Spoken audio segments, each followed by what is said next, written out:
పైబడి 40 సంవత్సరాల లోపల ఉన్న యువత 68%. 140 కోట్ల జనాభాలో 68% యువత ఉన్న దేశం ప్రపంచంలో ఏకైక దేశం భారతదేశం.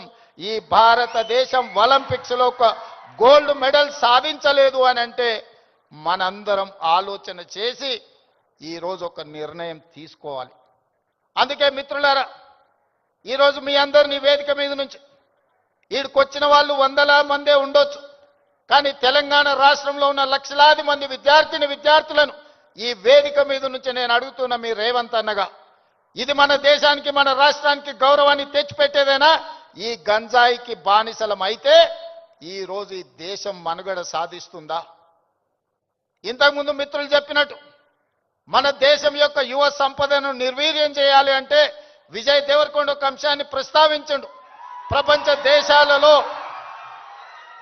ప్రపంచ దేశాల ఆర్థిక వ్యవస్థను అధిగమించి సాంకేతికంగా అన్ని రకాలుగా ఈ దేశం ముందుకు వెళ్తే ఈ దేశాన్ని ఇంకా ఎదుర్కోలేము అన్నవాళ్ళు ఏదో రకంగా మనల్ని దెబ్బతీయాలని చూస్తారు. ఆ దెబ్బతీయడానికి ఒకరు యుద్ధం ఎన్నుకోవచ్చు, ఇంకొకరు కోవిడ్ని ఎన్నుకోవచ్చు, ఇంకొకరు గంజాయి లేదా డ్రగ్స్ ఎన్నుకోవచ్చు. శత్రులు ఏమైతే కోరుకుంటున్నారో, ఏ ఆలోచనతో ఈ దేశాన్ని నిర్వీర్యం చేయాలనుకుంటున్నారో అందులో మనం భాగస్వాములం అవుదామా, వాటిని ఎదుర్కొని నిటారుగా నిలబడదామా? ఈరోజు ఆలోచన చేయండి మిత్రులారా. ఇవాళ పంజాబ్, హర్యానా ప్రాంతాలలో, దేశ సరిహద్దు ప్రాంతాలలో దేశ రక్షణకు ఉక్కు కవచంగా నిలబడ్డ పంజాబ్ రాష్ట్రం, పోరాటాలకు దేశ స్వతంత్రంలో అగ్రభాగాన నిలబడ్డ పంజాబ్ ఈరోజు డ్రగ్స్ మహమ్మారిలో కొట్టుకుపోతుంది. ఇవాళ పంజాబ్ రాష్ట్రం నిర్వీర్యమైంది.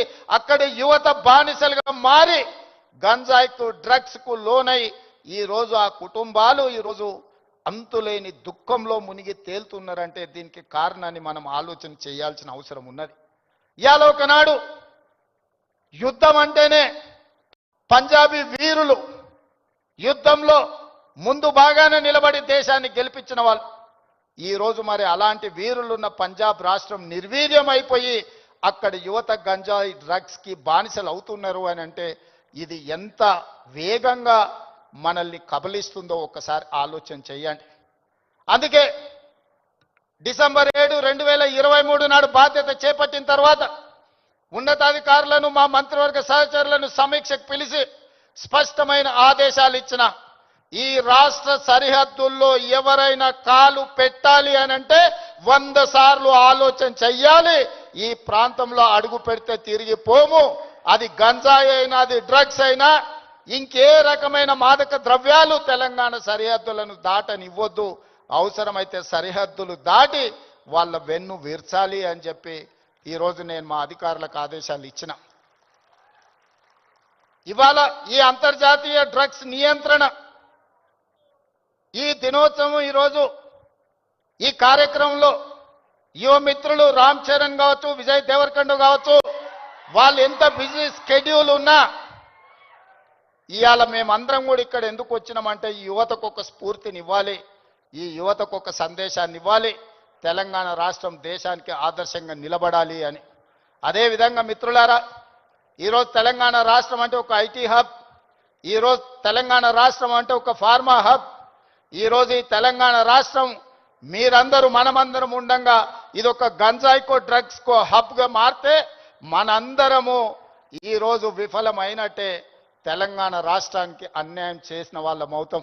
అందుకే ఈరోజు ఏ పాలసీ లేని తెలంగాణ రాష్ట్రానికి స్పోర్ట్స్ పాలసీని తీసుకొచ్చినాం. యువతను సరైన మార్గంలో పెట్టాలి, వాళ్ళకు అవకాశాలు కల్పించాలి, వాళ్ళని అభివృద్ధి పదం వైపు నడిపించాలి. అందుకే నూతన విధానం ద్వారా యంగ్ ఇండియా స్కిల్స్ యూనివర్సిటీని తీసుకొచ్చినాం.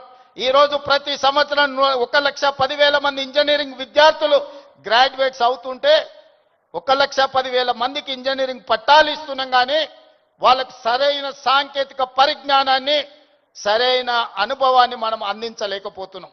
అందుకే ఒక పక్కన డిమాండ్ ఉంది, ఇంకొక పక్కన సప్లై ఉంది. కానీ డిమాండ్ సప్లై మధ్యలో there is an gap between demand and supply.